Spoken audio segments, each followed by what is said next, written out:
સુરતમાં બસમાં ધમાલ કરનાર નશેડી ઝડપાયો। પોલીસે મહારાષ્ટ્રના નાસિકથી આ નશેડીની અટકાયત કરી લીધી છે।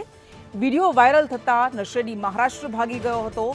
આ આરોપીને હવે મહારાષ્ટ્રથી સુરત લાવવામાં આવશે। તો એ વિડીયો જે વાયરલ થયો હતો કે જેમાં બસમાં આ નશેડીએ ધમાલ કરી હતી, આ વિડીયો સોશિયલ મીડિયામાં વાયરલ થતા પોતાને બીક લાગી અને મહારાષ્ટ્ર ભાગી ગયો। આખરે પોલીસે તેને ત્યાંથી ઝડપી લીધો। એક બસની અંદર જે નશેડીએ વિડીયો વાયરલ કર્યો હતો તેમાં લોકોને માર મારતો હતો અને તેને ડ્રગ્સની પરેકી બી બતાવી હતી। ત્યારે સુરત પોલીસ હરકતમાં આવી છે અને આ આરોપીને આઈડેન્ટિફાઈ કરી દેવામાં આવ્યો છે। ત્યારે ડીસીપી પિનાકીન પરમાર સાહેબ છે, આપણે તેમની સાથે વાત કરીશું। સાહેબ, કઈ રીતના કાર્યવાહી વિડીયો વાયરલના આધારે?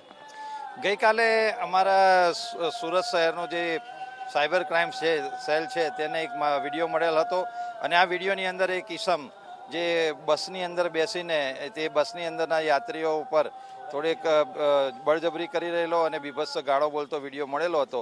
જે વિડીયો અમોને મળતા તાત્કાલિક સુરત શહેર પોલીસ હરકતમાં આવી ગયેલ હતી। એમાં જે વિગત હતી કે જે મૈધરપુરાની આસપાસના વિસ્તારની ઘટના હોય, અમારી ડીસીપી ઝોન 3ના અલગ અલગ પોલીસ સ્ટેશનની ટીમો બનાવીને એ વિડીયોને આધારે આરોપીને અમે તુરંત આઈડેન્ટિફાઈ તો કરી લીધો હતો, પરંતુ ટેકનિકલ સર્વેલન્સના આધારે ધ્યાનમાં આવેલ હતું કે જે આરોપી છે એ ગુજરાતની અંદર નથી, તો તેથી ગુજરાતની બહાર ગઈકાલથી જ અલગ અલગ ટીમો મોકલી દેવામાં આવેલી હતી અને ક્રાઇમ બ્રાન્ચની ટીમ પણ આ કામની અંદર સામેલ હતી અને હ્યુમન ઇન્ટેલિજન્સને આધારે એ આરોપીને અત્યારે રડારમાં લઈ લેવામાં આવેલ છે અને ટૂંક સમયમાં તેને અટક કરીને સુરત શહેર ખાતે લાવવામાં આવશે।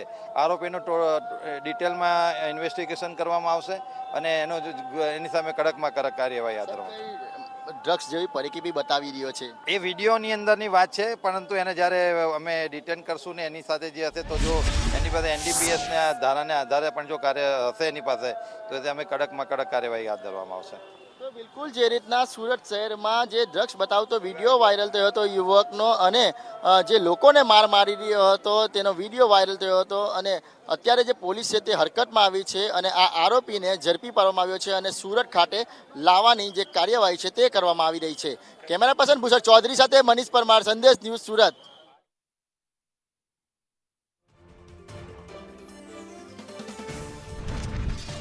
તો સુરતમાં આ નશેડીએ બસમાં ધમાલ કરી હતી, કંડક્ટર સાથે બબાલ કરી હતી। જો કે ત્યારબાદ વિડીયો વાયરલ થયા બાદ તે ભાગી ગયો હતો, મહારાષ્ટ્ર ભાગી ગયો હતો। પોલીસે મહારાષ્ટ્રના નાસિકથી આ નશેડીની અટકાયત કરી દીધી છે અને સુરત લાવવાની તજવીજ શરૂ કરી છે।